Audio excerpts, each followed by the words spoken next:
La edad de la mentira. Una edad de la mentira en la que esta noche vamos a tener varias conversaciones sobre uno de los temas, sobre el tema que ha sido desde luego el tema de la semana hace unas horas. Ayer se cumplían 5 años del estado de alarma, 5 años de la pandemia. En nuestro país, 130.000 víctimas. Y a lo largo del día hemos puesto información sobre este hecho en redes sociales, en las de servidor de Bruno Cardeñosa, en Twitter, en Instagram, en TikTok, en Blue Sky. Hemos puesto pregunta para que cada uno de vosotros opine y diga los recuerdos positivos y negativos que tiene todo ello. Y también la lectura positiva, porque hay una lectura positiva, algo que se haya quedado en nosotros de lo que ocurrió entonces. Lo que ocurrió fue una auténtica desgracia, la mayor desde la Segunda Guerra Mundial, pero también hay que sacar las lecturas dentro de la desgracia, las lecturas que fueron positivas. A nuestra pregunta de sus recuerdos y señalando alguna cosa buena, uno de nuestros oyentes, Facebook, nos dice: la constante preocupación por un hijo sanitario que estaba en guardias 24 horas, que recuerda eso, una preocupación que se fue disipando con las vacunas, gracias a la ciencia siempre. Señala también en sentido positivo que pensar que en cualquier momento, eso es importante, en cualquier momento nos puede cambiar la vida. Estamos dispuestos a ayudarnos entre nosotros en los malos momentos y que la ciencia sigue salvando vidas. La soledad no es negativa, dice, si sabes utilizarla. También en sentido positivo, Mari recuerda, se instauró el teletrabajo y es lo único bueno que ha quedado, es lo único bueno que veo. Y nos señala Victoria: aprendí a gozar del silencio y de los espacios vacíos. La naturaleza se posiciona. Me cabrea mucho alguna gente que salía a aplaudir a los sanitarios y que después no la apoyaba. María Jesús señala que el silencio, el no poder ver a mi madre y el miedo, el ir a donar gafas de protección y guantes, ya que por el trabajo de mi marido tenía varias por casa, y sobre todo agradecimiento infinito a los que nos cuidaron.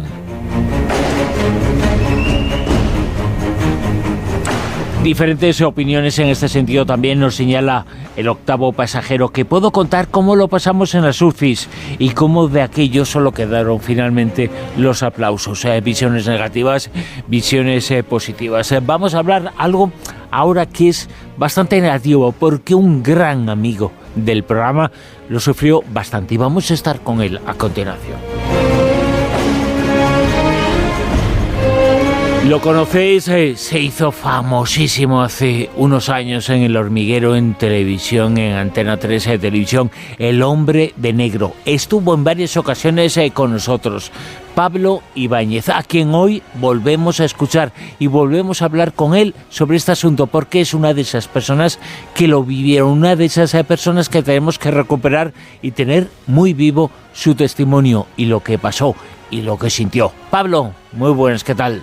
Buenas noches, Bruno. Qué alegría hablar contigo. Siempre es una alegría. Una alegría para nosotros. Has estado en nuestro programa en alguna ocasión ya, aquí presencialmente, El Hombre de Negro, esa fama extraordinaria que te llevaba cuando estabas en El Hormiguero, y luego llegó la pandemia. Hace 5 años se han cumplido esta semana los 5 años de la pandemia, del confinamiento relacionado con la pandemia. Sentimientos muy encontrados. La gente quería hablar contigo porque eres de las personas que puedes decir, bueno, pues evidentemente no hay un buen recuerdo de la pandemia, ¿verdad? No solo no hay un buen recuerdo, sino que la pandemia es lo peor que me ha pasado en la vida. Fíjate. No ha habido nada más duro que yo haya vivido que eso. Fíjate, a todos decir eso y oír eso en este momento yo creo que es muy importante, porque la pandemia tuvo sus lecturas positivas socialmente, a nivel laboral, a nivel social en algunas cosas, negativas, pero esos 100.000, 100 y pico mil víctimas y las personas que se nos marcharon, ese es el recuerdo fundamental que tenemos, hay que tener de ellos. Y tu periodista, gente muy cercana, ¿no? Pues sí, perdí a mi padre y a mi madre, los perdí a los dos en abril, con una diferencia de 20 días, y estaban perfectamente, no tenían problema, y perderlos así pues fue un golpe del que hoy en día no sé si todavía estoy recuperado. Fíjate, cuando alguien habla y dice cosas y pone sus dudas y todavía ese negacionismo, y hay muchas cosas de las que podemos hablar, pero casos como el tuyo, yo me pongo en la piel de personas que lo han sufrido como es tu caso. Cuando escuchas a los negacionistas, a los antivacunas, ojalá se hubieran curado, ojalá se hubieran vacunado tus padres, es verdad, porque tú sufriste lo peor de la pandemia y lo peor de muchas cosas del sistema médico también, bueno, pero fíjate que supongo que se te ponen los pelos como escapes, te cabreas muchísimo cuando escuchas todavía esos negacionistas que siguen existiendo, ¿eh? Hombre, yo creo que hay cosas que negarlas no tiene sentido. Lo de las vacunas, fíjate, es algo que yo no acabo de tener claro. No acabo de tener una idea clara de si funcionan, si no funcionan. O sea, estoy confundido sobre ese tema. Pero lo que pasó es obvio y no se puede negar. O sea, es como negar el Holocausto. No tiene el menor sentido. 15 millones de personas en todo el mundo, bueno, entre 7 y 15 millones, 7 millones según la cifra más baja de contabilidad de personas que fallecieron como consecuencia de la pandemia, 100 y pico mil, 120.000 en nuestro país. El recuerdo tiene que ser fundamentalmente para ellos. Ahora se ha cumplido 5 años. Cuando echas la vista atrás, ¿cómo empezó todo? Porque todo es desgraciadamente rapidísimo, todo pasa muy rápido. En el coronavirus era una enfermedad muy rápida, no era una enfermedad progresiva, casi empezaba en lo más alto y de lo más alto se iba a lo peor. Totalmente. O sea, yo recuerdo cuando empezaron a llegar las noticias de que estaba pasando algo en China, pero lo oías en China, pensabas, ¿qué tiene que ver China conmigo? Y en un tiempo récord, de repente, te lo encuentras aquí. Y no solo te lo encuentras aquí, sino que encuentras que eso que veías en el telediario en China está golpeándote como nada nunca te ha golpeado antes. Y claro, el shock es brutal. Encima con el caos que había, esa confusión tremenda, esa saturación sin límites, ese miedo masivo, hizo que los momentos... O sea, ya no solo fue la pérdida de mis padres, sino la forma, o sea, fue tan duro todo. Yo no sé, supongo que en esos momentos las medidas que se toman pues van en base un poco a lo que se pueda hacer. Pero yo viví los entierros de mis padres solo con mis hermanos en el cementerio. Qué duro.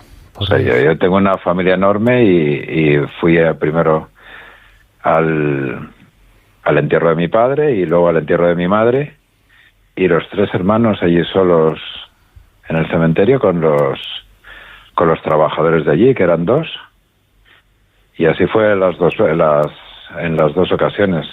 Y hay cosas que todavía me reconcomen, como si esto tiene un culpable, ¿por qué no se habla de que pague? Si esto tiene un origen que no ha sido natural, que ha sido un error o ha sido provocado, yo ya eso no lo sé, pero ¿por qué se hace como aquí no ha pasado nada y nadie va a pagar? O sea, yo creo que cuando hay algo que se produce por un error, tiene que haber responsables. Sobre todo un error que conlleva lo que conllevó. Claro, y a nivel mundial se ha hecho como la vista gorda. Como aquí no ha pasado nada. Pues yo quiero saber por qué yo he tenido que pasar por esto, por qué a mis padres les ha pasado esto. ¿Por qué no se investiga? ¿Por qué no se llega hasta el final? No lo entiendo. Incluso tú fuiste de las personas que sufriste esos problemas con las normas que existían, lo has comentado, el entierro de tus padres, eso lo estuviste tú con tus hermanos, había una serie de normas que eran en nuestro país y que eran en todo el mundo, pero una serie de normas también hospitalarias que sufriste. Tú tuviste muchos problemas para poder ver y estar con tus padres en esos momentos tan importantes en lo que estaban pasando. Claro, como era abril y al principio y todo. Estaban muriendo al día como 1.400 personas o algo así.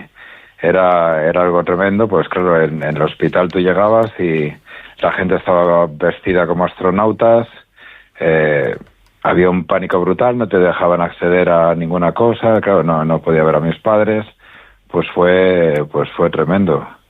A ver, yo me las ingenié para poder ver a mi padre pues la última vez que estaba consciente, pero fue a base de luchar mucho y de conseguir hacerlo como pude.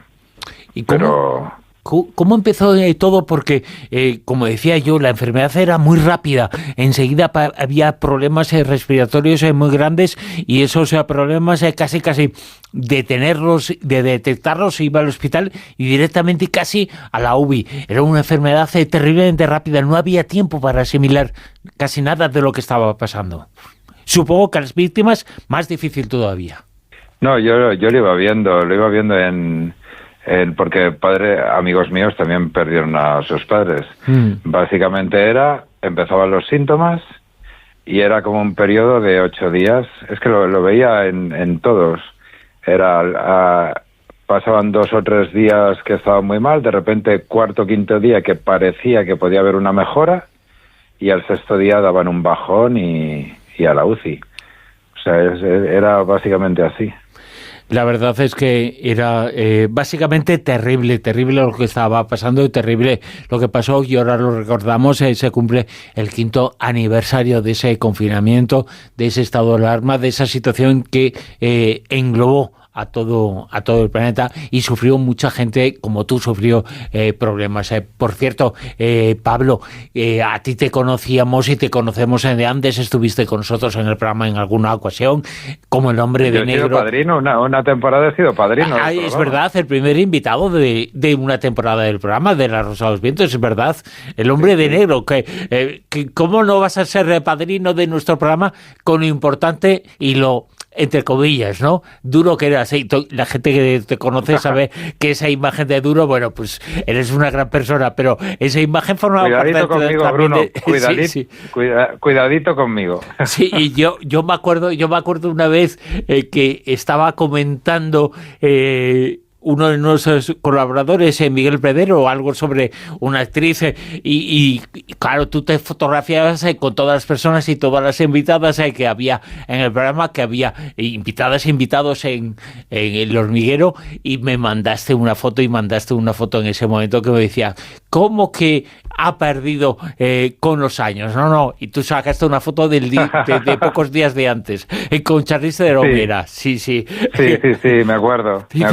No sé lo que ha perdido, o algo así me decías en el mensaje. Oye, por cierto, que ahora que estamos hablando contigo, que la gente te puede ver y escuchar, ¿no? Estás también en el mundo de la comunicación, en el mundo de los podcasts también. Tú estás incorporado a esa otra forma de comunicación tan en boga en estos momentos. Sí, ya hace unos meses que empecé un proyecto de un podcast que se llama Escapando Pa'lante, porque contamos historias de personas que vienen de un origen normal, humilde, y llegan lejos, y yo creo que es algo inspirador. Y Bruno, me encantaría que vinieras lo antes posible. Pues voy a revisar la gente, igual tengo libre mañana mismo. O sea que yo encantado, salgo corriendo pues cuanto antes. A lo que me digas. Pues ahí estoy contigo. Oye, gracias, Bruno, qué honor. Pablo, el honor es nuestro, contar con tu presencia, hablar sobre este asunto tan duro, tan terrible que te tocó vivir en eso que hemos comentado esta noche, ese 5º aniversario de la pandemia. Pablo, mil gracias por estar con nosotros, y que la próxima vez ya sea aquí y con un motivo absolutamente sonriente, ¿vale? ¿Te parece? Genial, muchas gracias, Bruno, y ya sabes que yo soy fan tuyo, soy fan vuestro desde hace muchos años ya. Y nosotros fans tuyos, todo el equipo del programa. Un abrazo de verdad enorme. Un abrazo enorme, Bruno, gracias, muchas gracias.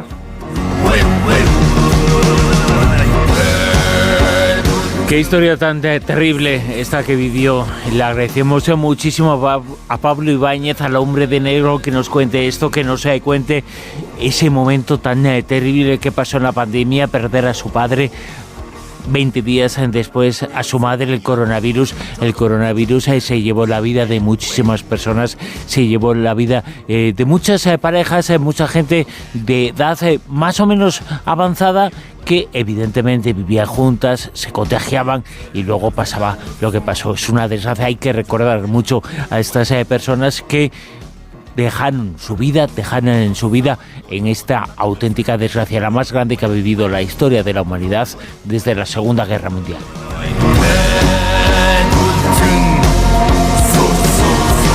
Y nosotros vamos a seguir avanzando y vamos a seguir leyendo algunas respuestas que me han efectuado en redes sociales, personas a las que he preguntado sus recuerdos positivos, también los positivos, el efecto, las cosas que pueden ser positivas para el futuro que aprendieron con el confinamiento y también esos recuerdos negativos.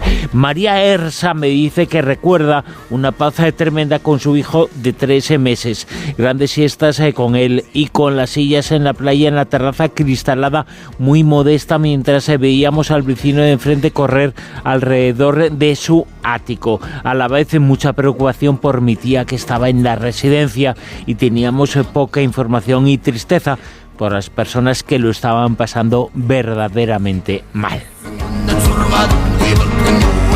También Aida nos señala que durante la pandemia, recuerdo la incertidumbre, el no saber qué vendría después, el silencio de la calle, la reconexión con los que estábamos en casa, pero creo que salir mejores, al menos en lo que yo veo y conozco, bueno, pues solo han salido mejores en la intención.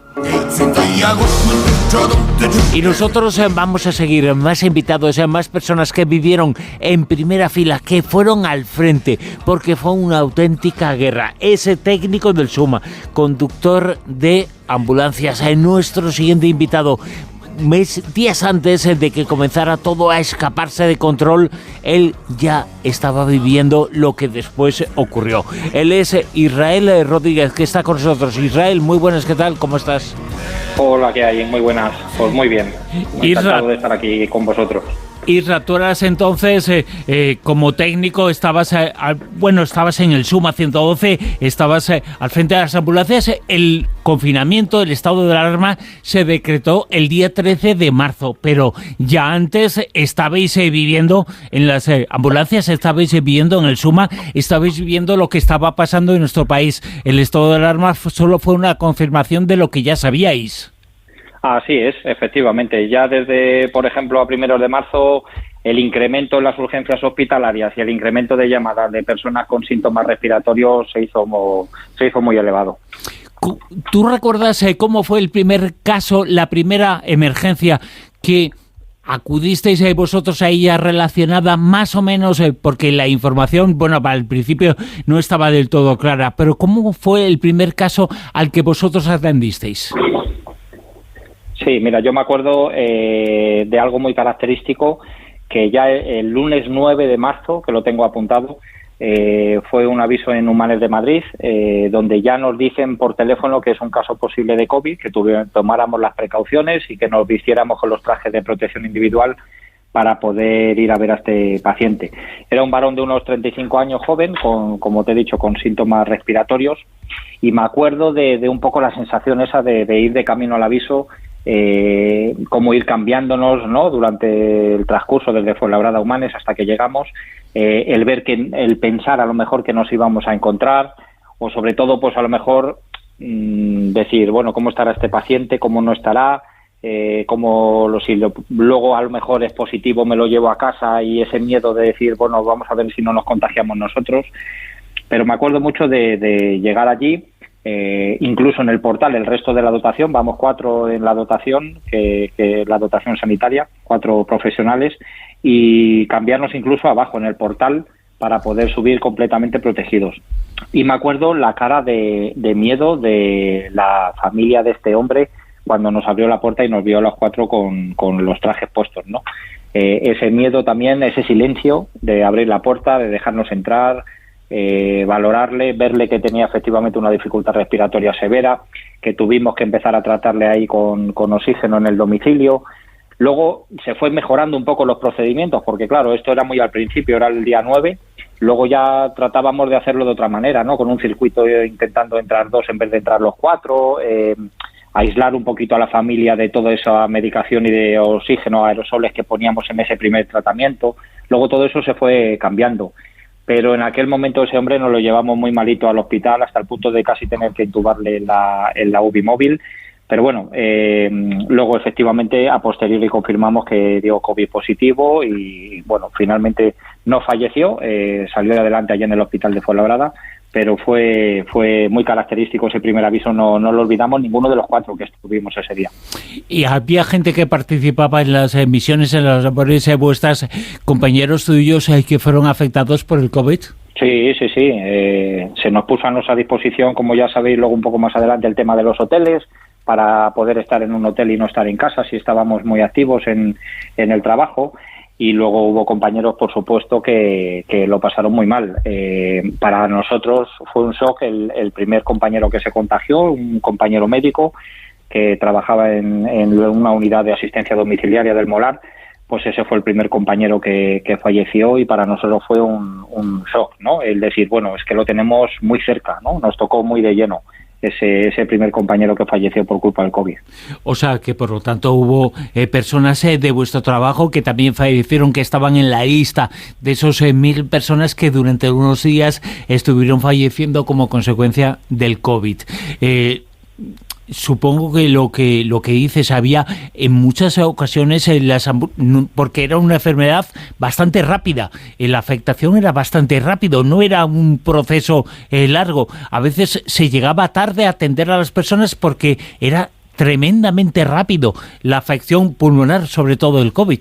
Sí, efectivamente, así es. A veces llegábamos a sitios en los que habían empezado el tratamiento pensando que era una gripe normal, pues lo típico, lo había visto el médico de cabecera, pues paracetamol, por si hubiera fiebre, otras cosas, y cuando llegábamos eran verdaderas dificultades respiratorias muy intensas en las que muchas veces pues el paciente no lo podía soportar, ¿no? Esa sensación de fatiga, y al final, pues tanto si ya no había opción de poder llevarle al hospital, pues a veces parte de nuestro trabajo también es ayudar a morir de una forma digna. Sí es verdad que lo que estamos preparados cada uno de nosotros es para hacer todo lo contrario, ¿no? Para intentar salvar las máximas vidas posibles. Pero también parte de nuestra competencia es ayudar en esos momentos, ¿no? Finales donde ya no hay vuelta atrás. Había opciones a veces de poder decirle a la familia, bueno, decida usted si quiere que vaya al hospital en una ambulancia y se despiden ustedes del paciente aquí en el domicilio, porque realmente estábamos viendo que muchos de esos pacientes ya no volvían. Y luego había otro tipo de familiares que decían que preferían que lo que pasara en el domicilio. Entonces, recuerdo una de las guardias, ya un poco más avanzado el día 30, en 24 horas llegamos a ver hasta 6 y 7 pacientes fallecidos por culpa de COVID. Qué barbaridad, se nos ponen los pelos de punta. Supongo que a ti también, por mucho que hayan pasado 5 años, eso no se va a borrar nunca de la memoria. Desde luego que vivisteis en los momentos más difíciles, supongo que de vuestra vida, que durante toda vuestra vida estáis luchando por la salud de la gente, pero en este caso no había salud en muchos episodios que recuperar, porque ya llegabais y ya era inevitable, no había vuelta atrás. Efectivamente, sí, la verdad que nos dejó muy tocados, ¿no? El cambiar la manera de trabajar, ¿no? Vas a una UBI móvil, habitualmente son avisos que gestionamos bien, rápido, la intervención es esencial para que el paciente salga adelante, pero en estos casos, como hemos dicho, era lo contrario. Pasó algo muy parecido en el IFEMA. Durante esa semana que se montó aquel pabellón 5 famoso de IFEMA, el sábado 28 pude hacer allí una guardia, 28 de marzo, y es verdad que la sensación que te ibas por la mañana, yo le decía a mi mujer, llegaba llorando a casa por la mañana por ver ese ambiente de guerra, ¿no? Que parecía un pabellón tan vacío, lleno de camas, lleno de personas que te venían con autobuses, venían de urgencias hospitalarias saturadas, venían de diferentes centros donde no se había podido atender a esas personas, y los veías, tanto el que parecía que iba a salir bien como el que ya llegaba allí a lo mejor para fallecer de una manera digna. Ver a los propios afectados facilitándose, ayudarse, darse la mano, facilitarse el poder acoplarse dentro de una cama, ir al baño con pacientes con balas de oxígeno para que pudieran llegar por lo menos hasta el baño. Pues todo eso, ese tipo de situaciones allí en el IFEMA, también era complicado porque éramos muy pocos sanitarios. Recuerdo que en uno de los turnos éramos 8 sanitarios para unos 40 o 50 pacientes. Entonces, cuando acabábamos la primera ronda de ya hacer una primera valoración de ver a esos pacientes, teníamos que volver a ver al primero y su situación había cambiado, lo que tú decías, ¿no? Que avanzaba muy rápido la enfermedad. Durante esas semanas, a partir del inicio del estado de alarma, del confinamiento, mucha gente salía a las 8 de la tarde, creo que era a las ventanas, a aplaudir para... aplaudir en reconocimiento a gente como vosotros del sistema sanitario que desde unos puntos u otros, tanto médicos como enfermeros, como conductores de ambulancia, gente como es tu caso. ¿Qué sentíais en ese momento? ¿Que la gente estaba informada de lo que ocurría o no estaba informada? Pero aplaudir y reconocer vuestro trabajo sí se hacía. ¿Lo sentíais? Sí, la verdad que eso fue una iniciativa muy bonita. Como te he dicho antes, nosotros estamos en Fuenlabrada. Si no teníamos aviso, aunque estuviéramos en base, salíamos a recorrer un poco las cercanías del hospital. Y todavía pues me acuerdo incluso de grabar algún vídeo de ir con la sirena y con las luces, ¿no? Por darle un poco de reconocimiento también a las personas que nos daban ese aplauso, ¿no? Salíamos por las calles de alrededor del hospital y veíamos los balcones llenos, nos aplaudían y bueno, pues eso para nosotros también supuso un poco de alivio de reconocer también que las personas valoraban, ¿no? Nuestro trabajo. Realmente muchos de los que aplaudían luego realmente creemos que no sabían lo que de verdad se estaba viviendo en las urgencias hospitalarias, ¿no? Porque hemos visto todas imágenes en la tele, hemos visto el Palacio de Hielo, hemos visto lo que pasaba durante la pandemia, pero luego realmente el concepto no es que no se lo llegaran a creer del todo, pero que muchas personas luego se ha visto, ¿no? Con las medidas de confinamiento y algunos pues se saltaban ese confinamiento o bueno, diferentes cosas que al final muchos de ellos no llegaban a entender lo que de verdad estaba pasando en esos momentos. Han pasado 5 años, Isra, pero 5 años después os seguimos dando las gracias por todo lo que hicisteis para ayudar a muchas personas. Nada hubiera sido posible, este 5º aniversario no hubiera sido posible llegar hasta este punto gracias a la ayuda de personas como tú, Israel Rodríguez. Isra, mil gracias por tu ayuda, mil gracias por tu colaboración y mil gracias por recordar junto a nosotros lo que se vivió en estos días. Un abrazo. Muy bien, pues muchas gracias a vosotros también por dar esa visibilidad.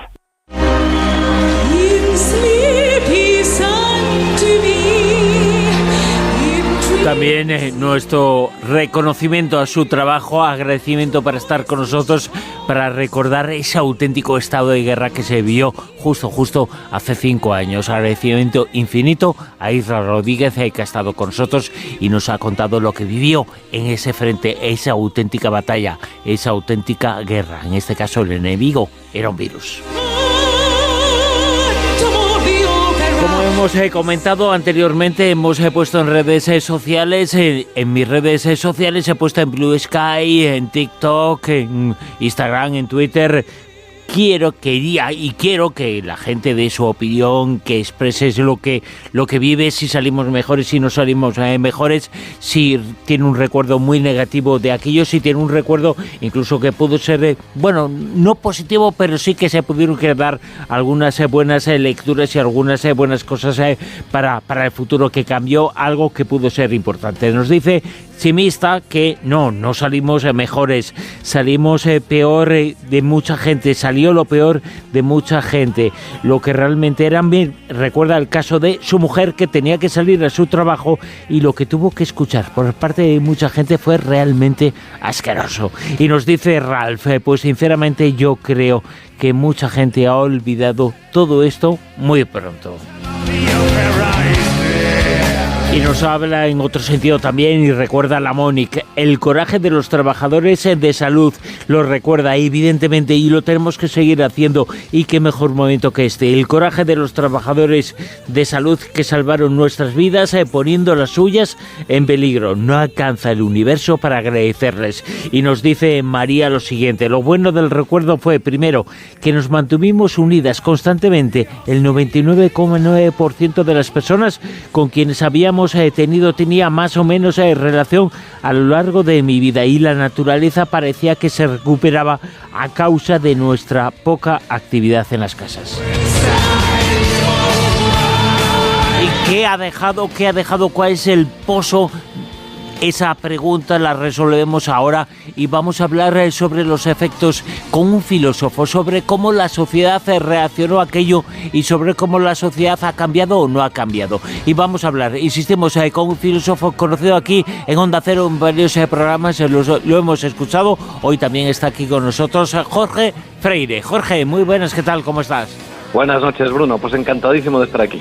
Jorge, supongo que te acuerdas, yo creo que fue una de las frases de la pandemia que más repetimos. No sé quién la dijo en primera ocasión, pero todo el mundo decía y todo el mundo pensaba, de estas salimos mejores. Ahora que se ve con 5 años de distancia, ¿hemos salido mejores? ¿La humanidad es mejor ahora que antes? Bueno, pues Bruno, lamento decirte que no hemos salido mejores. Sin duda salimos menos, salimos unos centenares de miles menos, por desgracia, y no salimos mejores. Y habría que preguntarse si a lo mejor, en fin, después de la mal llamada gripe española hace un siglo, en la que entre 50 y 100 millones de personas perdieron la vida en solo 2 años, si también salieron mejores. Pues yo creo que no. A mí me desconfío mucho de esta retórica redentorista en función de la cual, después de las grandes crisis, salimos como transfigurados, ¿no? Acrisolados y convertidos en mejores personas. Es decir, pensar que todo tiene un sentido y que detrás de todas las grandes males hay una función de perfección, ¿no? En ocasiones había quien decía, este es un mensaje que nos manda la naturaleza para que reaccionemos o para leccionarnos por algo que hemos hecho mal, etcétera, etcétera. Pues no, a veces hay que reconocer que el mal y que las desgracias aparecen y que no hay un sentido detrás de todo ello. Con lo cual, por desgracia, yo creo que no salimos mejores. En tu caso personal, ¿cómo viviste la pandemia? Porque todo el mundo tiene su historia personal. Yo creo que va todo tan rápido y se hacen las cosas tan deprisa que no nos paramos a pensar, porque cada uno puede escribir una novela de lo que vivió y no vivió durante la pandemia. En tu caso personal, ¿qué recuerdo? Si te dijeran, cita 2 cosas, cita 1, 2 o 3 cosas que viviste entonces. Pues mira, Bruno, a mí me pasó una cosa, y es que yo publiqué un libro 2 días antes de que nos encerraran. Precisamente salió a la venta Agitación sobre el mal de la impaciencia 2 días antes de que nos enchiqueraran en casa. Entonces, junto con el resto de 60.000 libros que habían salido a la venta, lo propio es que hubiera pasado sin pena ni gloria, pero por algún extraño azar, las circunstancias del momento lo llevaron en andas, porque era un libro que replicaba esta idea de Pascal de que la fuente de todos nuestros males es nuestra incapacidad de estar a solas y en silencio y tranquilitos en una habitación cerrada. Y claro, cuando a todos nos encerraron y nos confinaron, pues mucha gente se sintió identificada con esta idea, ¿no? Entonces el libro funcionó muy bien, pero evidentemente este libro yo lo había escrito mucho antes de que esto sucediera. A mí durante el confinamiento te reconozco que se me secó la pluma, dejé de escribir porque yo, como tantos, necesito una cierta tensión de espíritu para escribir, y claro, el confinamiento no sabíamos a priori cuánto iba a durar, con lo cual pensamos que iba a ser 1 semana, luego iban a ser 2 semanas, y la verdad es que en ese estado extraño de inquietud, pues yo no fui capaz de escribir. Pensé mucho, evidentemente, y sobre todo leí. ¿Qué remedio? Bueno, pues al final muchos descubrimos que en casa tampoco se estaba mal, pero no fue una época alegre, aunque luego en retrospectiva, pues en fin, uno termina poniendo al mal tiempo buena cara, ¿no? Pero en mi caso no fue una época de productividad, precisamente. Hay otra frase que se dice mucho que pasó entonces, algo relacionado con la felicidad. Fuimos felices, pero no lo sabíamos y llegó la pandemia. Bueno, yo creo que nos dimos cuenta al revés.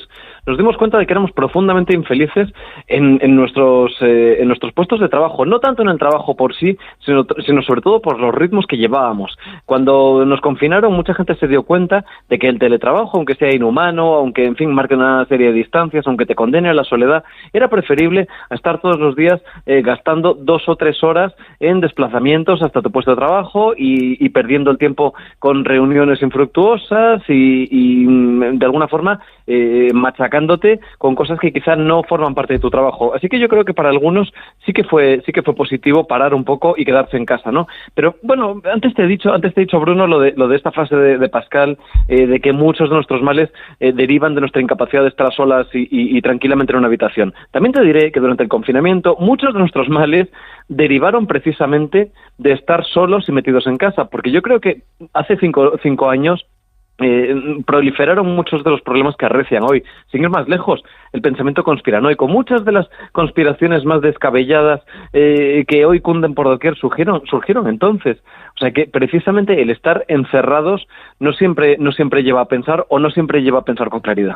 Si a mí me pidieran elegir una cosa positiva, yo creo que vais a coincidir, y coincide mucha gente en eso, que la sensación de estar viviendo en una sociedad que necesita de nosotros, que el de al lado necesita de nosotros. Nos hemos convertido no personas que ocupamos el mismo espacio, sino que alguien puede necesitar nuestro socorro, nuestra ayuda, nuestra compañía, nuestra, pues en este caso cosas relacionadas con la salud. Darnos cuenta de que el de al lado nos puede necesitar. Yo creo que en ese sentido sí salimos mejores. En ese sentido, el darnos cuenta de que teníamos que cuidar al que teníamos al lado, aunque no formara parte de nuestra familia. Suscribo punto por punto lo que dices, Bruno. De hecho, fíjate, a mí me gusta mucho analizar a veces las frases, los lugares comunes que se ponen de moda, ¿no? Y a mí me interesa mucho aquello que tanto se habló cuando se buscaba la vacuna de la inmunidad de rebaño. Si nos ponemos a pensar bien en esta expresión, nos damos cuenta de que en realidad lo que necesitamos no era inmunidad, sino comunidad. Ya sabes que los filósofos somos filólogos frustrados y siempre estamos jugando con los orígenes de las palabras. La palabra comunidad viene de munus, que significa deuda. Es decir, tú vives en comunidad cuando no te bastas y sobras, cuando no eres el único artífice de tu ventura, cuando requieres del concurso de los demás. Para llevar a cabo una inmunización de la sociedad, hace falta vivir en sociedad. No puedes vivir solo en una cueva, no puedes vivir solo en una montaña, no puedes ser como un señor feudal que vive en una torre rodeada por un foso con cocodrilos, etcétera, etcétera. No, requieres de la comunidad. Y efectivamente, Bruno, estoy completamente de acuerdo contigo de que en el confinamiento nos dimos cuenta de algo que veníamos soslayando, te diría yo, durante décadas, y es de la importancia ineludible de la comunidad. Esto de pensar que todos somos islas y que nos bastamos y sobramos es un absoluto error. Y yo creo que esto hay que tenerlo muy presente, porque a veces, digamos, lo pasamos por alto en esto que hemos llamado la era de la comunicación. Me parece cuando menos paradójico que en la era de la comunicación, volvemos a las etimologías. Comunicación viene de comunis, que es común. Es paradójico, cuando menos, que en la era de la comunicación estemos conectados en tiempo real y al mismo tiempo nos sintamos más solos que nunca. Es paradójico que en principio tengamos información instantánea y al mismo tiempo vayamos aislándonos y estemos cada vez más recluidos en nuestro espacio privado, ¿no? Con lo cual, efectivamente estoy de acuerdo con lo que dices. Fíjate, una de las cosas que en la pandemia yo creo que cambiaron los conceptos de lo que es importante para algunas personas. A propósito de lo que comentabas, y también en los trabajos, pero también en la vida.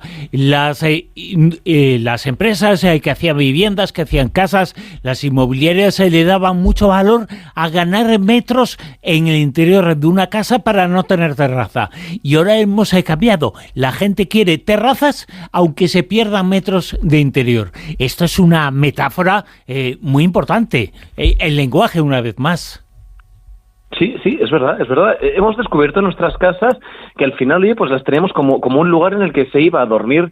Nos pasamos todo el día extenuados, consagrados, a lo que yo en agitación he llamado el imperativo de rendir siempre y no rendirse nunca. Y al final nos dimos cuenta de que el espacio personal, de que tener un lugar en el que no solo se va a dormir, en el que también hay que hacer vida, en el que también hay que tener un lugar de recogimiento, un lugar de reflexión reposada, pues que eso era muy importante. Y eso lo habíamos dejado de lado precisamente en esta cultura de la hiperproductividad, en esta cultura de la agitación, en la que nos consagramos la tarea de hacer muchas cosas simultáneamente que en la mayor parte de los casos no son significativas. Sí, efectivamente es así. ¿Cuántas cosas para hablar y para dialogar y para filosofar, nunca mejor dicho, con uno de nuestros mejores filósofos, con Jorge Freire? Jorge, un enorme placer reflexionar sobre lo que significó la pandemia ahora que se cumplen 5 años. Un abrazo. Gracias a ti, Bruno. Además, ya sabes que yo soy un rosaventera de larga data, lo sé. es un honor estar aquí. El honor es nuestro, hablar contigo. Así que un día hablamos en largo y tendido, porque hay tantas y tantas cosas que hablar contigo, pues un día te secuestramos, ¿vale? ¿Te parece? Te confinamos aquí en el estudio. Encantado. Sí, gracias. Pero un placer. Un abrazo. Gracias, Bruno.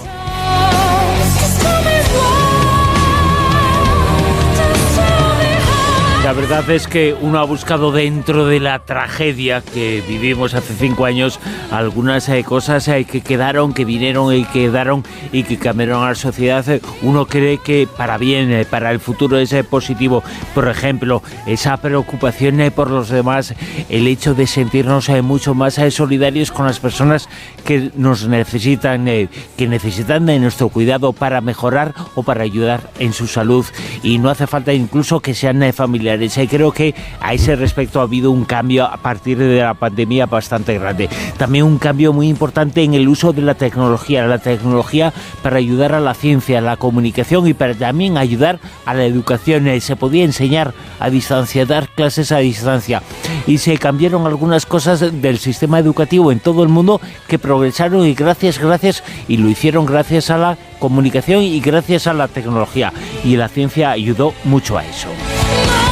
Y también a nivel laboral, algunos mecanismos que existían para que se pudiera preservar el trabajo, algo que ocurrió en España, ocurrió en todo el mundo, y también eso que se instauró a partir de entonces, que se podía haber instalado antes, pero que a partir de entonces se instauró más, que todavía queda mucho camino por recorrer, pero yo creo que ha arreglado y ha ayudado a la vida de muchas personas, el teletrabajo.